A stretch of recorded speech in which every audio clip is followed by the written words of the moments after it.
Di Alkitab bilang nih, bos tuh yang pemimpin gak boleh perempuan, harus laki-laki. Terus lu nyebelin. Peran hamba Tuhan perempuan di gereja hanya untuk komisi wanita dan sekolah minggu. Kalau udah nikah, ternyata suaminya tuh gabut. Boleh nggak aku aja gitu yang gantiin mimpin rumah tangga gitu?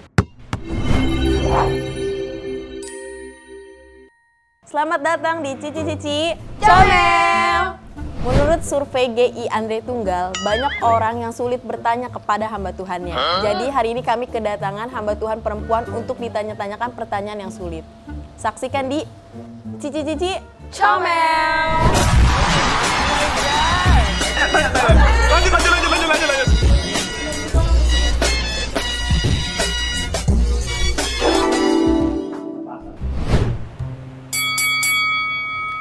Nah, lalu lanjut lagi nih ke pertanyaan berikutnya. Perempuan sebagai leader. Nah, kita masuk ke pertanyaannya.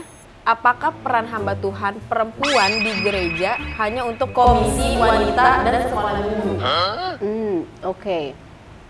Enggak juga sih. Tergantung passionnya gitu ya. Dan bukan hanya passion sih, tapi kebutuhan gereja seperti apa. Ada juga kok pria laki-laki yang passionnya di sekolah minggu gitu. Jadi dia bisa mengembangkan sekolah minggu karena itu juga mengajar anak-anak kan ya, mempersiapkan mereka dalam iman mereka. Iya, kalau komisi wanita ya oke, untuk mungkin dipegang sama ibu-ibu gitu ya, sama hamba Tuhan yang perempuan. Tapi kalau sekolah minggu, kalau seseorang yang laki-laki punya passion untuk sekolah minggu, it's okay untuk dia jadi bagian untuk pelayanan sekolah minggu. Jadi boleh-boleh aja nih. Boleh-boleh aja. Iya. Ya, oke. Lanjut nih Mel. Ya, lanjut nih Oke. Mel ya. Sip. Pertanyaan berikutnya nih, misalkan di sebuah perusahaan nih ada bosnya perempuan, tapi dia nyebelin banget, rese banget, galak banget. Ada nggak ya ayat Alkitab atau cara Alkitabiah gitu untuk menurunin dia sebagai bos? Waduh. Oke. Ini berarti menggunakan Alkitab untuk menurunkan seseorang gitu ya, dari tahtanya gitu ya. Oke. Misalnya kan di Alkitab bilang nih, Bos tuh yang pemimpin gak boleh perempuan gitu, harus laki-laki. Itu nyebelin. selama ini kita diem aja, tapi ini udah terlalu rese. Tapi kalau karyawannya gitu ya, dipecat dia habis itu. Waduh, iya juga. Tapi kan kalau kita kompak gitu mungkin. Lebih kompak ya. Oh, ini ayat ini nih beneran nih. Oke.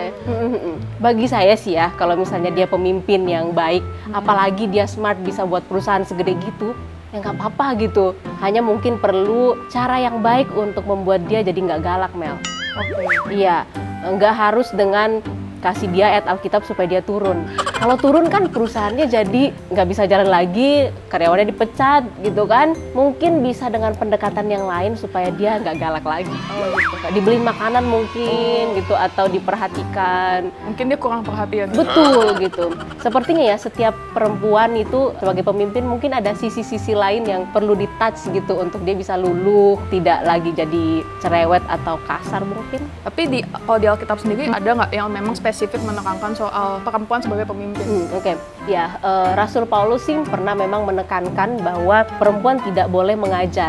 Tapi itu kan ada dalam satu konteks pembicaraannya Paulus gitu. Kenapa waktu itu Paulus bilang perempuan jangan mengajar gitu, perempuan menjadi pendengar saja? Itu sebenarnya dalam konteks pada waktu itu memang perempuan tidak boleh berkuasa lebih daripada laki-laki gitu.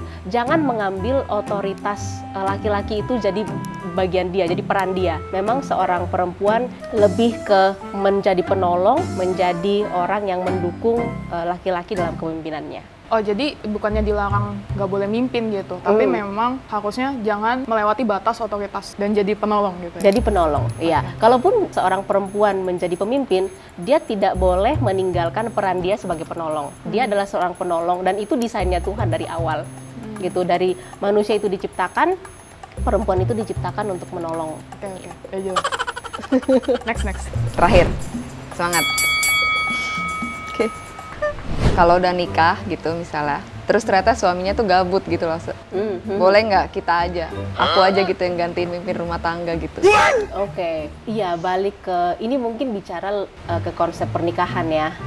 Which is mungkin ada orang yang lebih capable untuk ngomong gitu ya. Dalam pernikahan kan memang sebagai pemimpin yang laki-laki gitu ya. Mungkin kalau dia gabut, mungkin dibantu dulu cariin kerja gitu ya, apa yang dia bisa kerjakan gitu ya. Okay. Tapi ketika pun dia tidak bekerja, itu tidak mengurangi posisi dia sebagai pemimpin.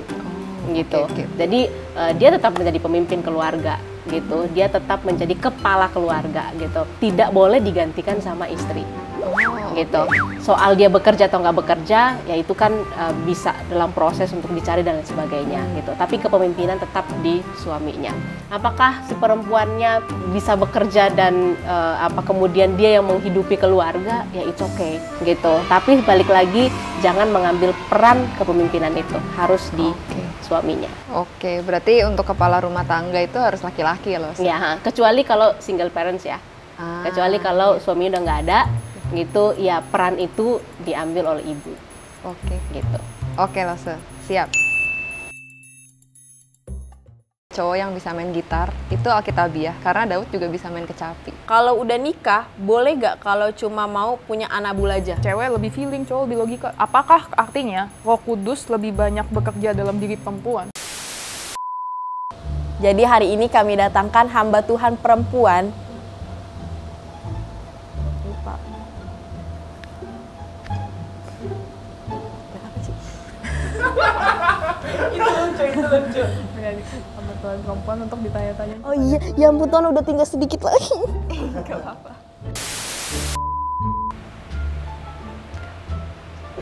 Cut boleh nggak?